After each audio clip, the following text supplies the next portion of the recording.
बिजनौर के बाहरी हिस्से में गांव की सड़क पर आकाश राम का एक छोटा सा ढाबा हुआ करता था। कभी ये ढाबा इलाके की शान माना जाता था। आकाश के हाथों में जैसे कोई जादू था। उसकी दाल में अपनापन था, रोटियों में मेहनत की खुशबू और सब्जी में मिट्टी की सोंधी सी महक। लेकिन समय हमेशा एक सा नहीं रहता। धीरे धीरे सड़क का रास्ता बदल गया, नई हाईवे बन गई, बड़े बड़े होटल खुल गए। जो गाड़ियां पहले आकाश के ढाबे पर रुकती थीं, हाथ में सूखी लकड़ियां थीं। एक एक करके वो उन्हें चूल्हे में डाल रहा था। आज भी सुबह से एक भी ग्राहक नहीं आया। तभी दूर से एक गाड़ी आकर ढाबे के सामने रुकती है। गाड़ी का दरवाजा खुलता है और एक ड्राइवर उतरता है। अरे भाई, क्या बात है? बस इतना ही खाना बेच रहे हो? हाँ साहब, जो भी तख्ती पर लिखा है बस वही है। अरे छोड़ो यार, ये तो शहर में भी बहुत मिल जाता है। मैं तो सोच रहा था कुछ चटपटा, कुछ अलग मिलेगा। वो जल्दी से कहता है, साहब स्वाद में कमी नहीं है, देसी तरीके से बना है, एक बार। नहीं नहीं भाई, टाइम कम है, कुछ मजेदार होता तो रुकता। इतना कहकर वो गाड़ी में बैठता है और बिना पीछे देखे चला जाता है। धूल का गुबार उठता है और फिर सन्नाटा। पता नहीं मेरे ढाबे का क्या होगा।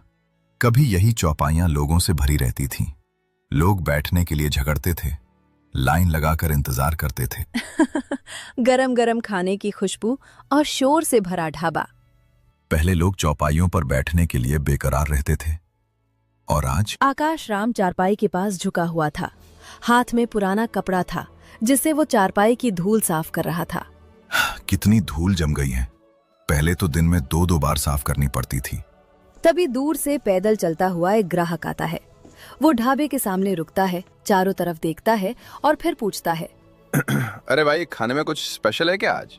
नहीं भाई, स्पेशल तो कुछ नहीं है, बस दाल है, पराठे हैं और कुछ भी नहीं है। बस यही? हाँ भाई, यही सब है। और इस टाइम चाय भी नहीं बेच रहे? नहीं भाई, इस टाइम कुछ भी नहीं बेच रहा। फिर तो रहने दो भाई, कुछ अलग होता तो बैठ जाता।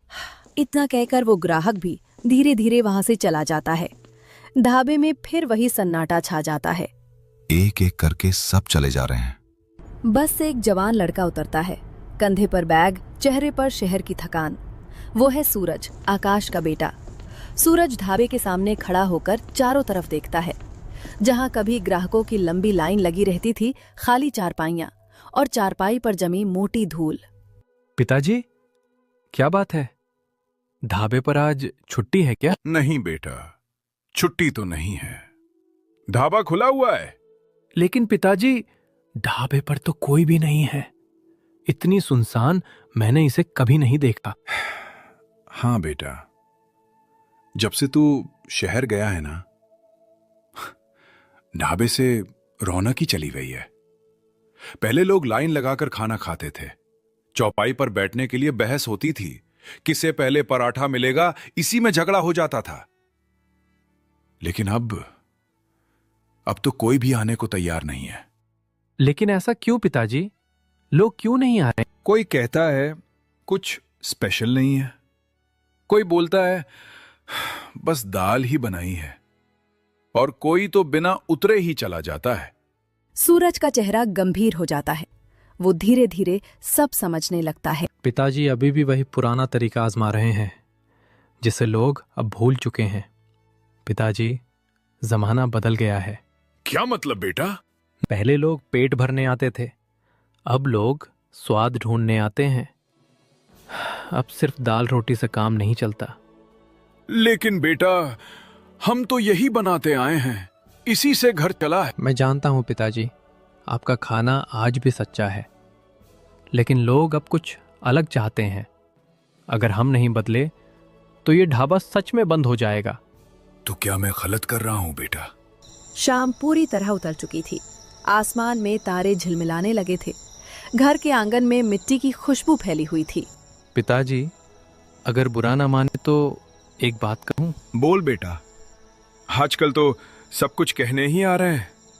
आपका ढाबा इसलिए नहीं चल रहा क्योंकि आप आज भी वही गांव वाला पुराना सामान बेच रहे हैं। क्या? अब तू मुझे बताएगा कि मेरा ढाबा क्यों नहीं चल रहा? मैं इस धंधे में 20 साल से हूं, समझा? जब तू ठीक से बोलना भी नहीं जानता था, तब से मैं चूल्हे के आगे खड़ा हूं। मुझे पता है पिताजी, आपने इस ढाबे के लिए अपनी जवानी खपा दी। आपकी मेहनत पर मुझे गर्व है। तो फिर क्यों कह रहा है कि मैं गलत कर रहा हूं? आप गलत नहीं हैं पिताजी, पर तरीका पुराना हो गया है। अरे वाह, शहर से 2 साल क्या घूम आया, अब पूरे 20 साल का धंधा गलत लगने लगा। मैं शहर इसलिए गया था ताकि सीख सकूं कि लोग आज क्या चाहते हैं। आज शहर के लोग गांव का खाना नहीं चाहते, उन्हें शहरी खाना चाहिए।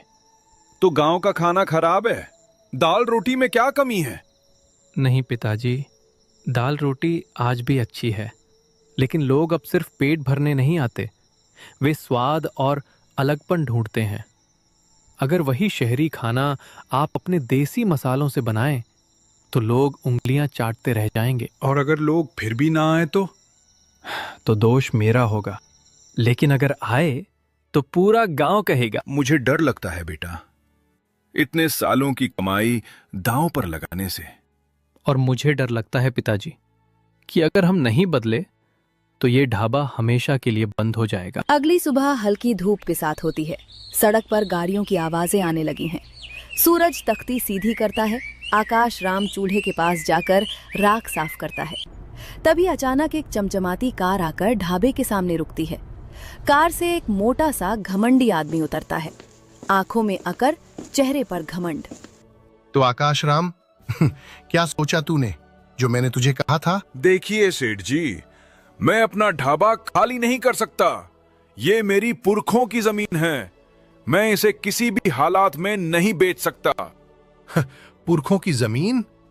अरे आकाश राम, भावनाओं से धंधा नहीं चलता।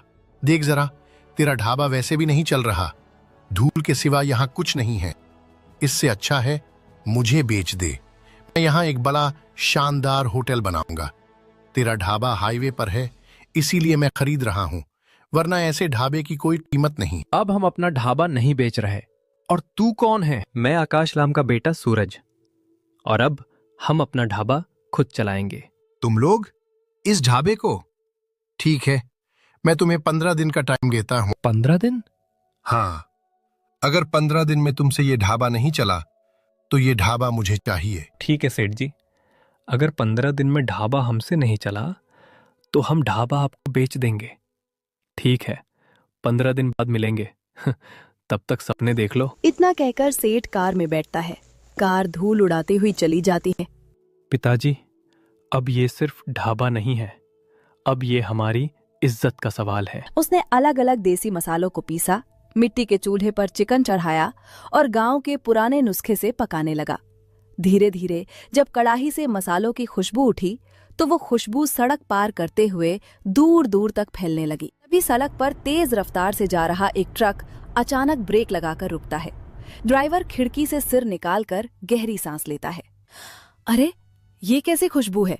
पेट तो वैसे ही भूखा है, लेकिन ये खुशबू तो ट्रक से नीचे उतरने पर मजबूर कर रही है। वो ट्रक से उतरता है और सीधे ढाबे पर आ जाता है। अरे भाई, क्या बना रहे हो? खुशबू तो ऐसी आ रही है कि स्टीयरिंग छोड़कर यहाँ खिंचा चला आया। जल्दी से जो भी बना है एक प्लेट लगाओ, और हाँ, देरी मत करना। बैठिए भाई साहब, अभी गरम गरम देसी चिकन लाता हूँ। ये शहर वाला नहीं है, गांव के तरीके से बना है। अरे भाई, ये क्या बना दिया तुमने? मैं तो सालों से हाईवे पर ट्रक चला रहा हूँ, लेकिन ऐसा चिकन, ऐसा स्वाद आज तक नहीं खाया। ये चिकन नहीं है भाई, ये तो यादें हैं। बचपन में गांव में जो स्वाद मिलता था ना, वही स्वाद आज यहाँ मिला है। शहरों में तो बस मसाले ज्यादा होते हैं, आत्मा नहीं होती खाने में। भाई साहब, यही तो हम देना चाहते हैं, देसी स्वाद, सच्चा स्वाद। ये चिकन गांव के मसालों और दिल से बना है। अब सुनो भाई, आज से ये ढाबा मेरा अड्डा है। जब भी इस रोड से गुजरूंगा, ट्रक यहीं रुकेगा। तुम्हारा ये देसी चिकन छोड़कर कहीं नहीं जाऊंगा। ढाबा छोटा हो सकता है, लेकिन स्वाद बहुत बड़ा है। जल्दी ही यहाँ भीड़ लगेगी, लिख कर रख लो। इतना कहकर वो ट्रक की ओर बढ़ जाता है। आकाश उसे जाते हुए देखता है। चेहरे पर हल्की मुस्कान और आंखों में नई उम्मीद चमकने लगती है। जो ढाबा कभी सूना पड़ा रहता था, अब वहां सुबह से ही ट्रकों की लाइन लगने लगी। कोई परिवार आ रहा था, कोई ड्राइवर तो कोई दूर गांव से सिर्फ उस देसी स्वाद के लिए। एक शाम काम निपटने के बाद आकाश राम चूल्हे के पास बैठ जाता है। वो सूरज को देखता है जो थकान के बावजूद मुस्कुरा रहा था। बेटा, आज जब ये ढाबा भरा हुआ देखता हूं ना, तो दिल भर आता है। ये सब तेरी मेहनत और लगन का नतीजा। अगर उस दिन तू मुझे समझाता नहीं, अगर तू मुझे नए तरीके से सोचने को मजबूर नहीं करता, तो शायद आज मैं भी वही पुरानी जिद में फंसा रहता। फिर एक दिन मजबूरी में यह ढाबा बेचना पड़ जाता। पिताजी, मेहनत तो आपने पूरी जिंदगी की है। आपके हाथ के खाने में आज भी वही दम है, बस फर्क इतना था कि जमाना बदल चुका है। यही बातें किसी ने जाकर घमंडी सेठ के कानों में डाल दी। सेठ अपने आलीशान कमरे में बैठा था, हाथ में मोबाइल, चेहरे पर जलन और आंखों में गुस्सा। तो आखिर चल ही गया वो ढाबा जिसे मैंने धूल में मिलाने का सपना देखा था। आकाश राम, तू समझता है तू जीत गया, अभी खेल बाकी है। हाईवे पर जो ढाबा है ना, आकाश नाम का, मुझे उसकी एक एक चीज टूटी हुई चाहिए। देखो, तुम्हें रात के अंधेरे में जाना है, ना कोई देखे ना कोई सबूत बचे। ढाबे का सारा सामान तोड़कर आ जाना। सेठ जी, काम तो हो जाएगा, लेकिन पैसे वो मुंह मांगे लेंगे। जो पैसे तुम कहोगे मैं देने को तैयार हूं, बस मुझे वो ढाबा टूटा हुआ चाहिए, समझे? ठीक है सेठ जी, सुबह तक आपको खुशखबरी मिल जाएगी। रात गहरी हो जाती है। हाईवे पर सन्नाटा छा जाता है। चांद बादलों में छुपा हुआ था और अंधेरा गुंडों का साथ दे रहा था। जल्दी करो, पहले कुर्सियां, मेज, फिर चूल्हा और बर्तन। कुछ भी खड़ा नहीं रहना चाहिए। कुछ ही देर में ढाबा उजाड़ सा हो जाता है। गुंडे इधर उधर देखते हैं और अंधेरे में गायब हो जाते हैं। सुबह की हल्की रोशनी फैल चुकी थी। हाईवे पर गाड़ियों की आवाज शुरू हो गई थी। आकाश राम कुछ पल तक चुपचाप खड़ा रहता है। आंखें नम हो जाती हैं, आवाज भारी हो जाती है। देख लिया बेटा, मैं तुझसे पहले ही कहता था, ये दुनिया मेहनत करने वालों को चैन से नहीं रहने देती। हमें पहले ही ये ढाबा छोड़ देना चाहिए था। सारी उम्र इसी ढाबे में निकाल दी। आज इसे इस हाल में देखकर दिल ही टूट गया है। पिताजी, ढाबा टूटा है, लेकिन हमारी हिम्मत नहीं। जो लोग डराकर हमें रोकना चाहते हैं, वो यही समझते हैं कि हम टूट जाएंगे, लेकिन हम किसी से डरने वाले नहीं हैं। ये लकड़ी, ये बर्तन, ये चूल्हा सब दोबारा बन सकते हैं, लेकिन अगर आज हमने हिम्मत हार दी तो फिर सच में सब खत्म हो जाएगा। हम फिर से ढाबा बनाएंगे, पहले से ज्यादा मजबूत, और फिर से हिम्मत के साथ काम शुरू करेंगे। बेटा, बात तो तू ठीक कह रहा है। दुकान टूट सकती है, लेकिन इंसान का हौसला नहीं टूटना चाहिए। अगर तू मेरे साथ खड़ा है तो मैं भी पीछे हटने वाला नहीं हूं। ये ढाबा फिर से खड़ा होगा और इस बार पहले से भी ज्यादा नाम करेगा। आकाश राम और सूरज ढाबे को समेत ही रहे थे कि तभी अचानक आसमान में काले बादल छा जाते हैं। उसी बारिश में थोड़ी दूर से एक गाड़ी आकर रुकती है। गाड़ी से उतरता है घमंडी सेठ। बारिश की एक एक बूंद से परेशान, चेहरा पीला पड़ा हुआ। सेठ को बारिश से बहुत ज्यादा एलर्जी थी। बारिश शुरू होते ही उसके शरीर में कमजोरी आने लगती थी और उसे भयानक भूख महसूस होने लगती थी। नहीं नहीं, ये बारिश नहीं होनी चाहिए थी। अगर अभी कुछ खाया नहीं तो मेरी हालत बिगड़ सकती है। आकाश राम, मुझे जल्दी से खाना खिला दो। मुझे बहुत गंभीर बीमारी है। जब भी बारिश होती है मुझे भयानक भूख लगने लगती है। अगर मैं समय पर खाना नहीं खाऊं तो मेरी जान भी जा सकती है। मैं हाथ जोड़कर तुमसे विनती कर रहा हूं। आकाश राम बिना देर किए चूल्हा जलाता है, जो थोड़ा बहुत सही सलामत बचा था, और तुरंत गरम गरम देसी चिकन परोस देता है। सेठ कांपते हाथों से पहला निवाला खाता। आह, ये स्वाद आज भी वैसा ही है जैसा पहले था। आकाश राम, आज तुमने मेरी आंखें खोल दी। मैं ही वो इंसान था जो तुम्हारा ढाबा टूटवाना चाहता था। मैंने सोचा था कि पैसे के दम पर सब कुछ खरीदा जा सकता है, लेकिन आज जब सब कुछ टूट चुका था तब भी तुमने मुझे खाना खिलाया बिना कोई सवाल किए। सेठ जी, ढाबा सिर्फ पैसों से नहीं चलता।